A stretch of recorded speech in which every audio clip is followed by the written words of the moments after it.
En esta oportunidad vamos a trabajar con la interpretación de las medidas de tendencia central y de los parámetros de posición. Cuando hablamos de las medidas de tendencia central, siempre tenemos que hablar de una variable de estudio. En estadística hablamos de una variable de estudio.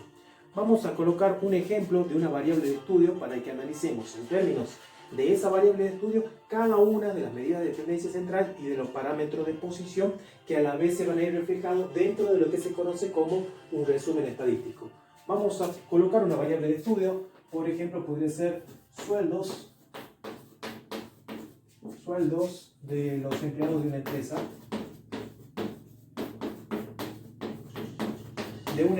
o de una fábrica X. Bueno, esa podría ser nuestra variable de estudio, ¿sí? A esto le vamos a llamar variable de estudio. A partir de esta variable de estudio, vamos a desarrollar cada una de las medidas de tendencia central, ¿sí? Medidas o parámetros de posición, medidas de tendencia central, que las medidas de tendencia central, en realidad, lo que nos permiten es estudiar de qué manera están centralizados los datos dentro de un lote de datos.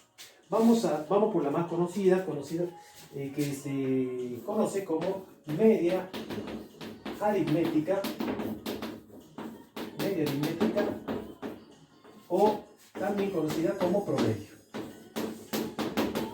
Si bien ya sabemos calcular media aritmética para datos agrupados o para datos no agrupados, ¿qué representa? Ese es en realidad el objetivo de este video. ¿Qué representa la media aritmética? Porque calcular lo hacemos básicamente con la calculadora. Es decir, cada uno hacemos los cálculos, obtenemos un numerito, pero ¿qué representa ese número? ¿Qué significado tiene ese número? Ese es en realidad el verdadero motivo de poder analizar cada una de las medidas de tendencia central. Si bien el número es importante, nos brinda una información, pero saber interpretar la información es lo más importante dentro de estadística. Bueno, la media aritmética o promedio, ¿qué representa? Representa básicamente, la misma palabra lo dice, representa un promedio. Quiere decir que cuando estamos analizando esta variable de estudio, que en este caso son los sueldos de los empleados de una fábrica X, al encontrar el valor, nosotros lo vamos a denotar así, media aritmética o promedio, lo que representa es que supongamos que calculamos el promedio, la media aritmética de esa variable de estudio y nos da 12.000 pesos. Esos 12.000 pesos, este valor numérico que hemos encontrado, significa de que en realidad el promedio de los empleados o de los sueldos de los empleados de una fábrica X es de 12.000 pesos. Quiere decir entonces de que seguramente a partir de esta medida de tendencia central, que es un promedio, hay sueldos de esa fábrica que ganan por debajo de los 12.000 pesos y hay sueldos de los empleados de esa fábrica X que ganan por arriba de los 12.000 pesos. Esa es la interpretación más sencilla de lo que es la medida de tendencia central correspondiente a la media aritmética. Hay otra conocida como la mediana. También tiene sus fórmulas, nosotros las denotamos así con un X y una onda arriba. Esta es la mediana y lo que representa es justamente el 50 o divide a la distribución en el 2,50%, es decir, si tengo el lote de datos, cuando calculo la mediana estoy calculando este valor. Quiere decir que obtengo un 50% y otro 50%. ¿Qué representa allí? En realidad, para esta variable de estudio, lo que se tiene, este valor numérico para esa mediana, es que vamos a tener un valor en el cual me va a indicar que menos del 50% cobra o tiene un sueldo de los empleados de una fábrica correspondiente al valor de la mediana y que luego más del 50% cobra justamente o supera al valor de la mediana. Si bien la interpretación de la mediana y de la media aritmética son sencillas, pero la información más importante o más relevante dentro de estadística es qué relación hay justamente entre la media aritmética y la mediana. eso nos proporciona un concepto que se conoce como sesgo, cuando una distribución de un lote de datos está sesgada. Entonces vamos a analizar lo que se conoce como sesgo y allí vamos a comparar justamente la media aritmética con la mediana. ¿Qué sucede cuando tengo que la media aritmética es menor que la mediana? ¿Qué sucede cuando la media aritmética es igual a la mediana? ¿Y qué sucede cuando la media aritmética es mayor que la mediana?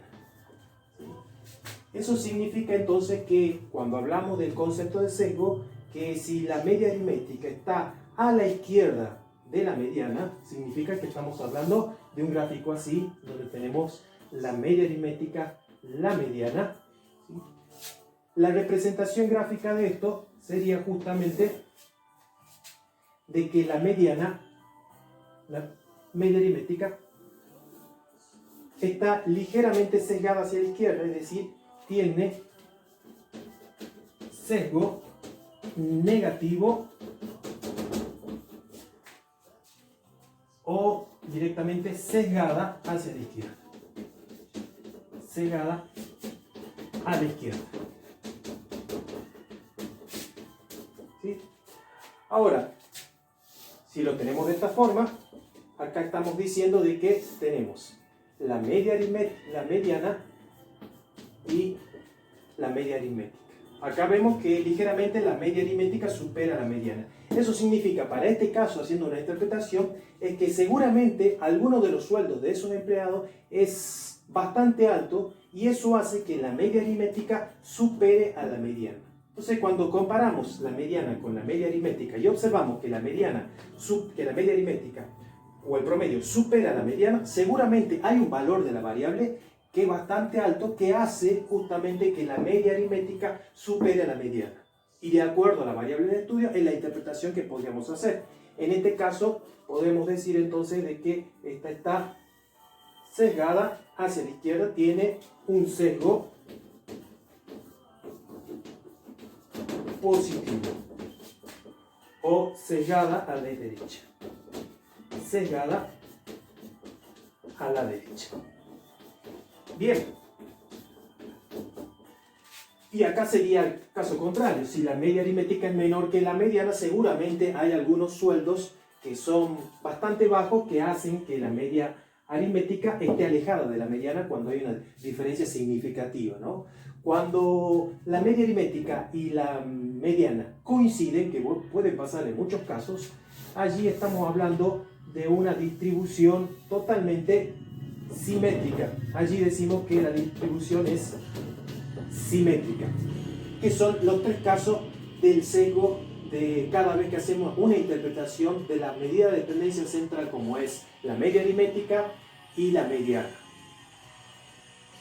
Luego hay otra medida de tendencia central, que es la moda. La moda nosotros lo vamos a representar, voy a borrar un poquito esto.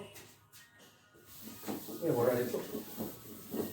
La moda es, así como la misma palabra lo dice, el valor más frecuente. Nosotros lo vamos a representar con M y que tiene su índice O. Esto es la moda y es el valor más frecuente dentro del lote de datos. Por ejemplo, para este problema en particular, si hubiera sueldos de los empleados de una fábrica que se repite varias veces dentro del lote de datos, decimos de que el valor más frecuente o el sueldo que se da con mayor frecuencia es justamente el valor que se da con mayor frecuencia, valga la redundancia.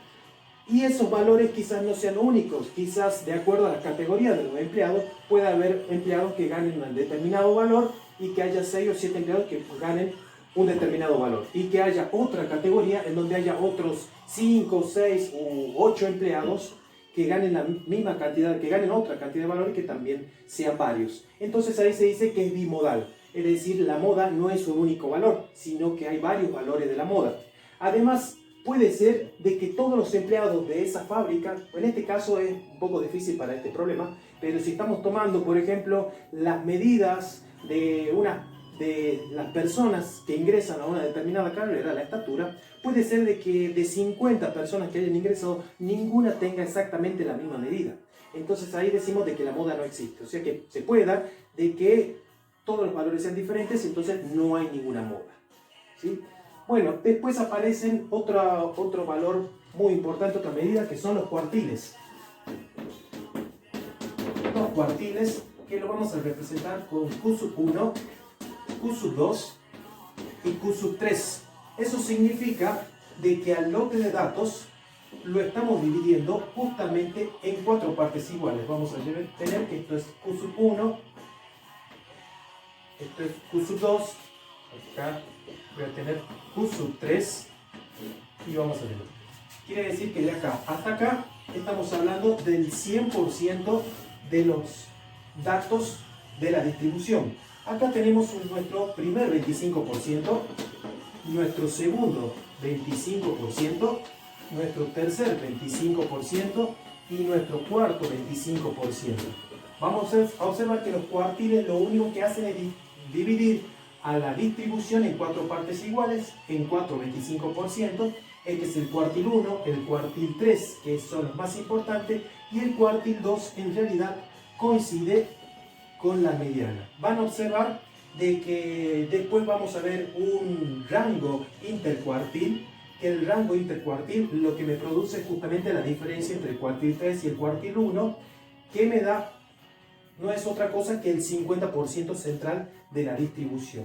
La interpretación justamente de los cuartiles es que si calculamos el primer cuartil 1 y resulta que en el cuartil 1 observamos que tenemos el valor correspondiente a este problema de 8.700, quiere decir entonces que los sueldos, el 25% de los sueldos no supera los 8.700 pesos. De la misma manera podría analizarlo para la media de Ana, que coincide con el segundo cuartil, o el cuartil 3, que supongamos que tenemos de 23.000 pesos. De 23.000 pesos. Entonces estamos diciendo acá que el 75%, porque esto corresponde, el 25% supera justamente los sueldos de 23.000 pesos. Y que el 75% de la distribución no supera los 23.000 pesos. ¿Sí? Esa es la interpretación que podemos hacer de cada una de las medidas de tendencia central. Vamos ahora con los parámetros de dispersión o medidas de dispersión. Medidas de dispersión. Las medidas de dispersión, a diferencia de las medidas de centralización, porque todas estas medidas en realidad nos permitían poder ubicar de qué manera están centralizados